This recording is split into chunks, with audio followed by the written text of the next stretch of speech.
Subtle Asians Bae Area, or SABA, is a social group based in the Bay Area region of California.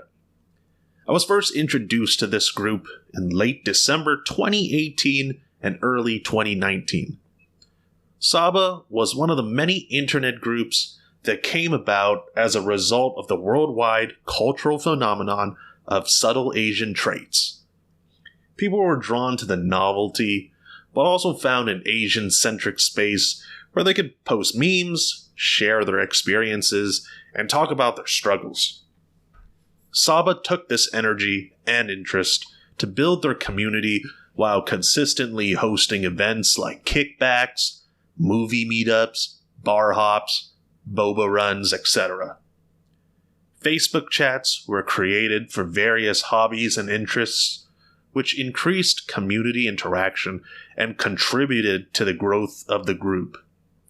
When the COVID pandemic hit, the active members moved on to Zoom and Discord.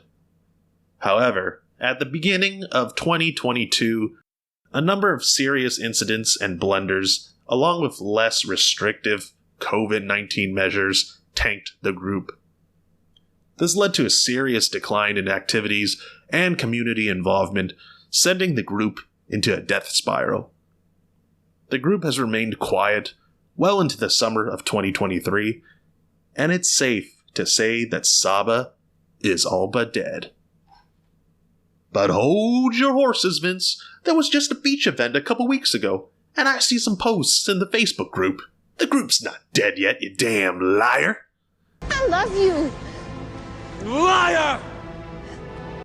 Well, only the delusional, and those with an inflated sense of self-importance, will deny the colossal drop in events and community interaction since early 2022. The group simply isn't as active as before, and I don't think it will ever recover. In fact, the group has sort of become a meme and a target of jokes in the last year or so, with even some admins distancing themselves from the group. Nonetheless, I do want to call out the pathetic behavior of those who feel the need to trash the group in a lame attempt to be edgy and contrarian. This includes the people who aren't even in SABA. You guys are losers. I thoroughly enjoyed my time in SABA. I made a lot of friends, met some cool people, and forced myself to be more social and outgoing. I'm really introverted, and I think those who know me would agree. There's nothing I enjoy more than staying at home while enjoying a nice computer game or a book and a cup of coffee. So I appreciate this group for pushing me out of my comfort zone and giving me reasons to go out and meet people. As someone who joined and participated in the group around the time of its inception, I feel the need to share my thoughts on what happened to SABA. This is more of a mini rant or a creative exercise, but I also want to provide some general feedback for anyone in charge of an in-person or online community. While things like rumors or cliques exist in social groups that can cause drama and damage, I really want to focus on situations and challenges that anyone can point to as case studies for their own community. I want to start off by saying none of the admins of SABA are bad people on a personal level. While I have a lot of gripes with their decision-making and attitude, they graciously stepped into a role that requires so much dedication and time, all without pay or compensation. They deserve so much credit for the initial growth and success of the group. Most of the admins that I've interacted with are genuinely cool people who you want to hang out with and maybe share a drink with. But as administrators of a group, as a collective, as a unit, they could have performed better. But not all of the group's shortcomings can be blamed on the admins. The slowdown can partially be attributed to the loosening of COVID-19 restrictions. SABA was founded prior to the pandemic and brought some of that momentum into the pandemic years. The height of the pandemic prevented folks from congregating in indoor and outdoor venues forcing many into online spaces like Zoom events and Facebook chats.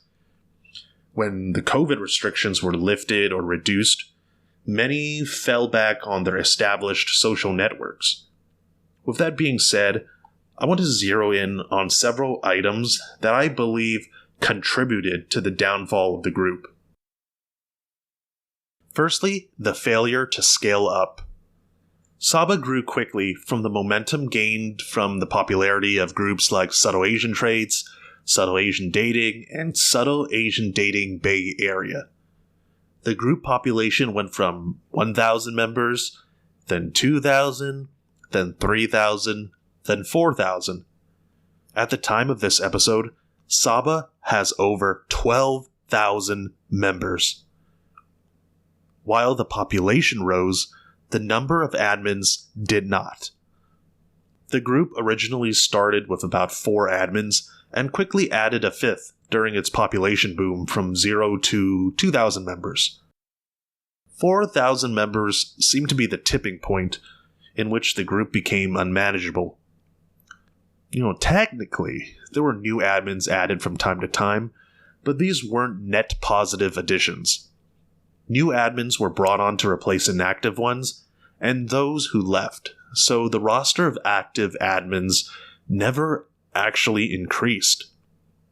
Generally, there was little to no effort in recruiting more admins, and this made the day-to-day operation of the group difficult, as admins struggled to juggle their personal lives with the demands of content moderation and people management. This led to frustration, anger, and rapid burnout.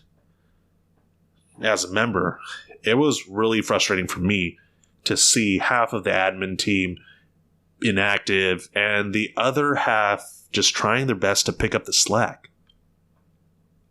Now I get it. It's difficult being a moderator or an admin of any large social group, whether it's online or in person.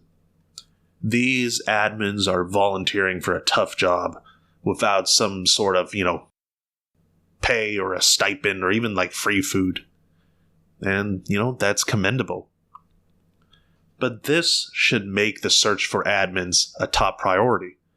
It would have lessened the strain on the other admins and supported the needs of the group. Ideally, you would have enough admins to support the group even if some step back due to personal issues, or maybe they're just busy from their day-to-day lives. Admins could potentially be cycled in and out to give existing admins a break. Now, I'm not an insider, and I don't have secret knowledge of what was going on regarding potential admin candidates and what any sort of search was like.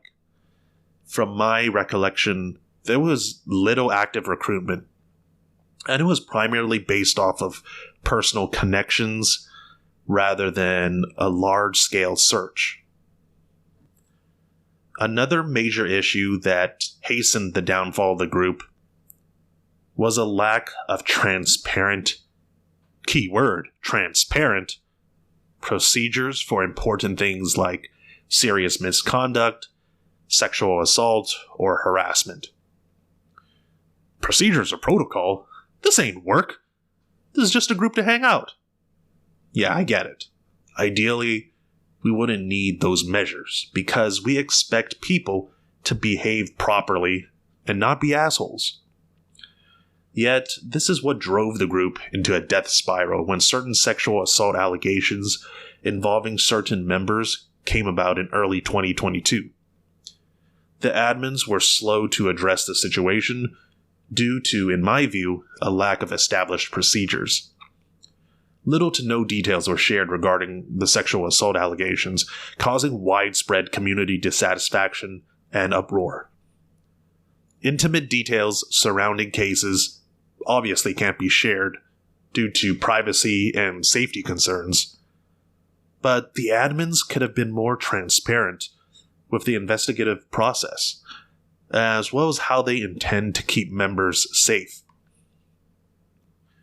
Transparent guidelines on how certain incidents would be handled and investigated would have been tremendously helpful. How would they collect evidence? What would happen to the members in question during the investigation? How would the admins address a he said, she said situation? How would they determine if someone was the perpetrator? These are tough, but important questions to answer for any large community. Now, people might say a casual social group like Saba shouldn't have these strict protocols in place because it's just meant to be, a chill hangout space. But this is a large community with thousands of members, with in-person meetups. You really need some transparent guidelines on an investigative process because it's guaranteed that, there's going to be bad behavior. As a result of these sexual assault allegations and inappropriate behavior, in February 2022, the admins of Saba banned events involving hard liquor. Yet strangely enough, events that contained beer, wine, soju, and sake were not prohibited. I found this strange. Banning hard liquor, but not beer, wine, and soju? It's not like you can't get drunk and act wild off of these beverages. More importantly, it felt like a huge cop-out from the admin team. Instead of doing the hard but necessary work of investigating alleged bad behavior, the admin team simply excused themselves from anything remotely dicey. I'm not blind to how alcohol can get people to act in stupid ways, but in my view, this act basically screamed, "We give up, so let's just do a blanket fix." And the final nail in the coffin? The fateful open forum and task force. The admins decided to launch a Discord open forum event in late March 2022 regarding the recent sexual assault allegations. This was a solid idea in theory. It would have given the admins the ability to discuss recent events, how they plan to address them, and how to prevent them in the future. However, in reality, the open forum left a sour taste in people's mouths and caused a massive drop in trust and confidence in the admins. The event was poorly organized and moderated. The advertisement for the event pointed to the group's Discord, but failed to include an actual link to the Discord server. The actual event was chaotic. It was dominated by 2 to 3 speakers who spoke at great lengths about the current situation. This prevented other individuals from expressing their opinions and defeated the entire premise of an open forum. The admins should have limited speaking time for those wanting to speak and muted all speakers until they were selected.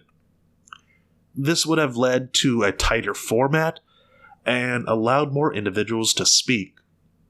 When an event is marketed as an open forum, you really need to organize it in a way that encourages participation. You need to ask questions, wait for responses, and perhaps even call on people to get people to talk. It's about creating an environment where people feel comfortable speaking. If you've watched any sort of panel for any subject, there's usually a host and a couple of panel members. The host kicks off the event and introduces the panelists and asks a couple of pre-planned questions. Once the questions are answered, the panelists usually take questions from the audience. These events are tightly moderated to give ample time for the panelists to answer the questions and to keep audience questions rolling. The open forum barely functioned like this. Now, I'm not saying you have to copy-paste the exact format, but considering the serious subject matter, you should try to at least emulate a more professional format.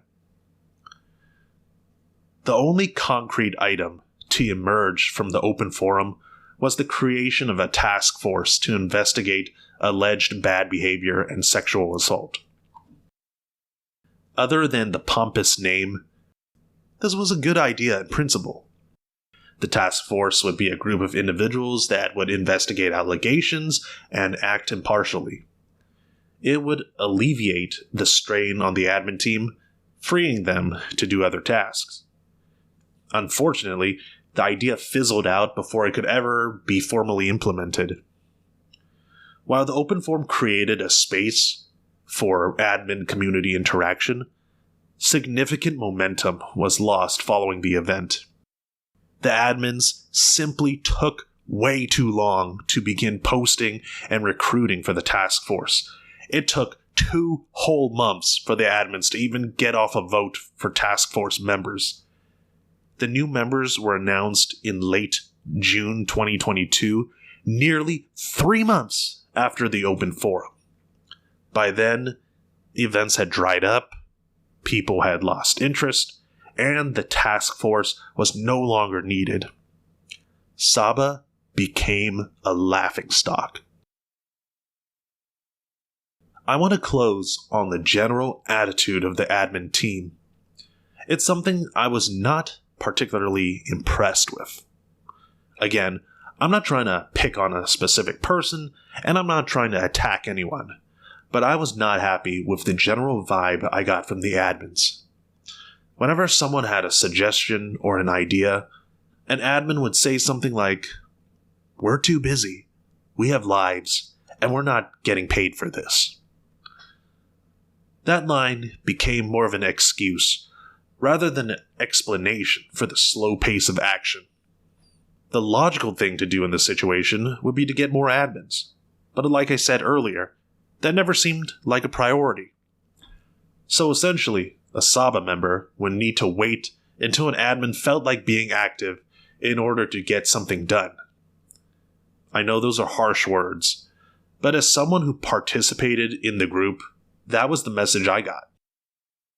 I would even be happy with a BS answer like, "Thank you for the suggestion. We will bring it up as a team and determine if we can implement it."